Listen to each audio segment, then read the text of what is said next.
Assalamualaikum warahmatullahi wabarakatuh. Kami dari kelompok 4 di sini akan menjelaskan materi tentang metode pembelajaran sosiodrama, penemuan, dan latihan. Pertama-tama, perkenalkan, nama saya Hairul Nisa Pakaya. Saya Chandrawati Dudetung. Metode pembelajaran sosiodrama. Sosiodrama adalah metode pembelajaran bermain peran untuk memecahkan masalah-masalah yang berkaitan dengan fenomena sosial. Permasalahan yang menyangkut hubungan antara manusia seperti masalah kenakalan remaja, narkoba, mudik, dan juga korupsi. Adapun teknik sosiodrama dipergunakan sebagai salah satu untuk memecahkan masalah-masalah sosial dengan melalui kegiatan bermain peran. Pada sosiodrama, semua anggota dituntut untuk bermain peran semaksimal mungkin mengenai masalah sosial. Adapun langkah-langkah metode sosiodrama menurut Armai Arif mengemukakan bahwa langkah-langkah penerapan metode pembelajaran sosiodrama yaitu menentukan secara pasti situasi masalah. Yang kedua, menentukan pelaku atau pemeran.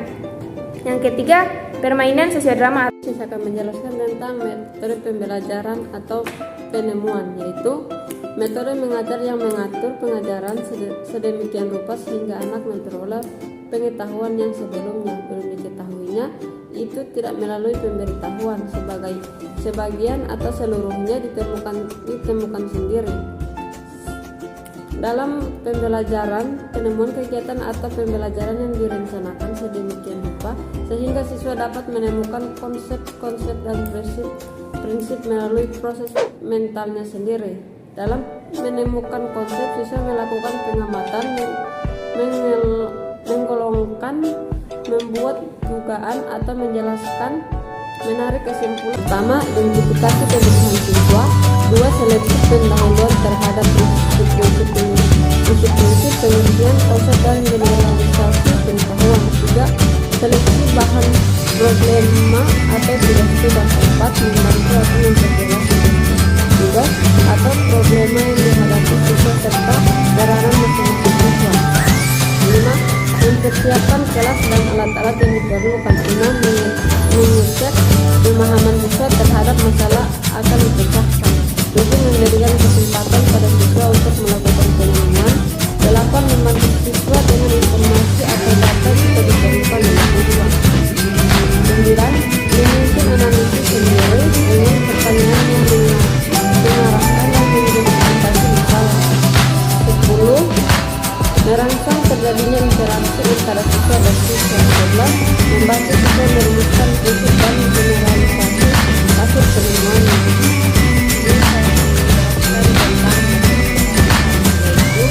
Latihan merupakan suatu cara mengajar yang baik untuk menanamkan kebiasaan-kebiasaan tertentu.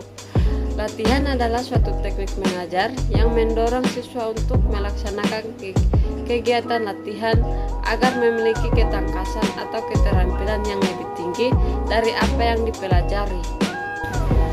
Berikut ini langkah-langkah penerapan metode latihan agar pembelajaran dapat terlaksana dengan efektif serta hasil belajar dapat sesuai dengan tujuan yang diharapkan, yaitu yang pertama, siswa terlebih dahulu dibekali dengan pengetahuan secara teori sesuai dengan bahan ajar yang akan diterapkan dengan metode pembelajaran.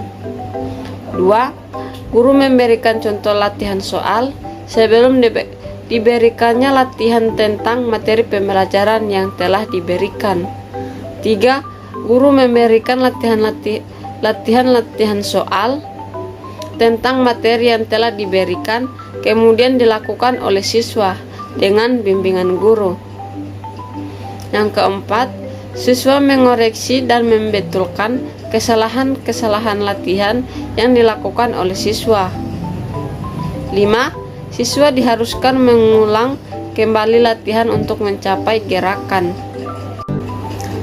Adapun kelebihan dan kekurangan metode latihan, yaitu kelebihannya yang pertama, untuk memperoleh kecakapan motoris seperti menulis, melafalkan huruf, kata-kata atau kalimat, membuat alat-alat dan terampil menggunakan setiap peralatan. Yang kedua, untuk memperoleh kecakapan mental seperti perkalian, pembagian, penjumlahan, pengurangan, tanda-tanda atau simbol-simbol, dan sebagainya.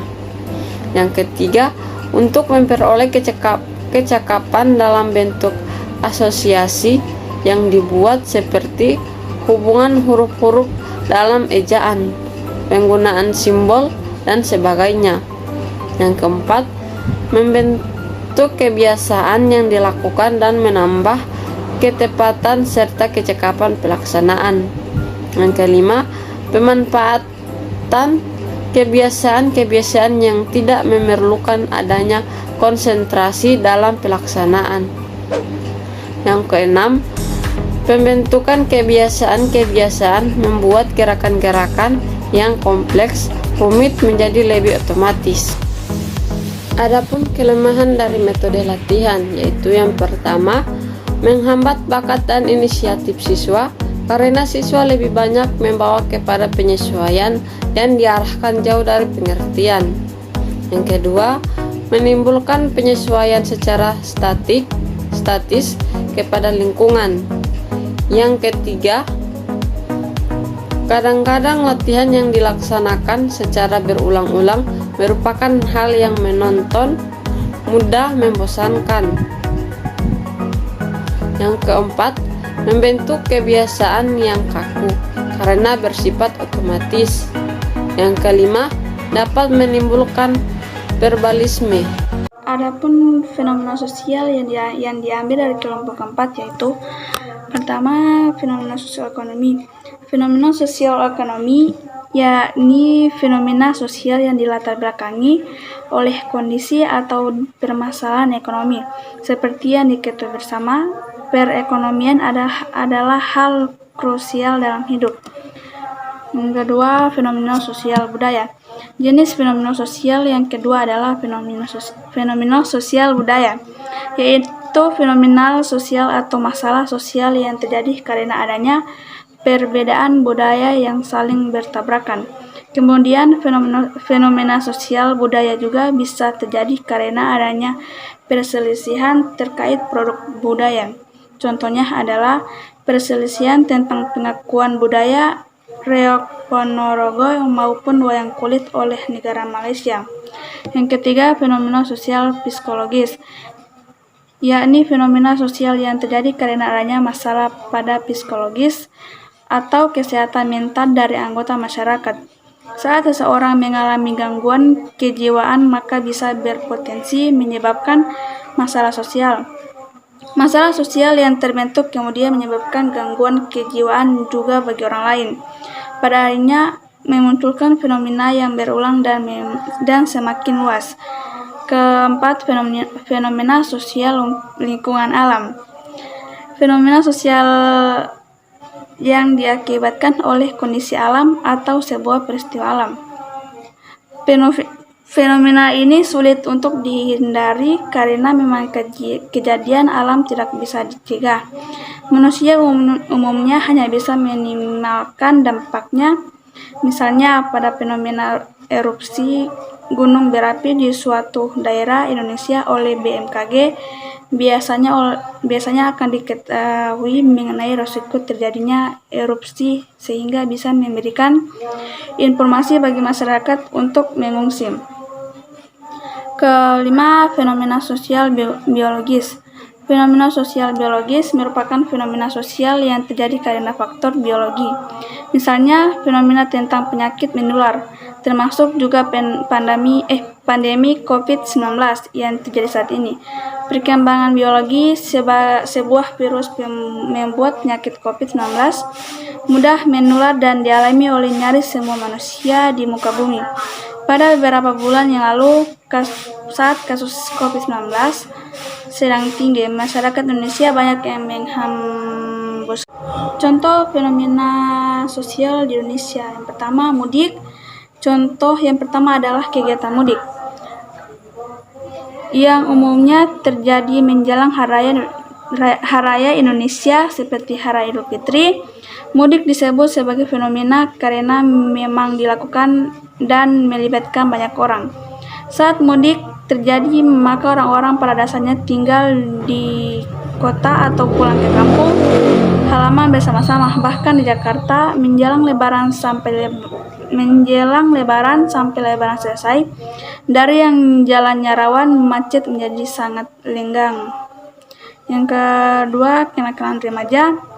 Kenakalan remaja yang terjadi dalam bentuk beragam dan terjadi juga di banyak wilayah di Indonesia, membuatnya menjadi salah satu contoh fenomena sosial.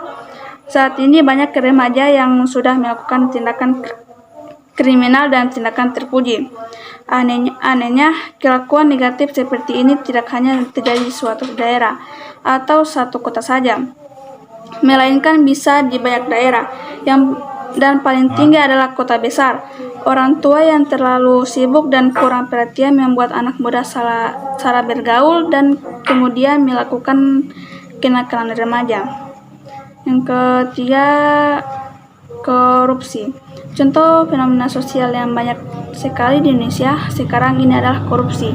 Biasanya dilakukan banyak orang di dalam suatu besar, misalnya di pemerintah Indonesia, di mana banyak lembaga menjadi sarang bagi para koruptor untuk tumbuh dan semakin makmur.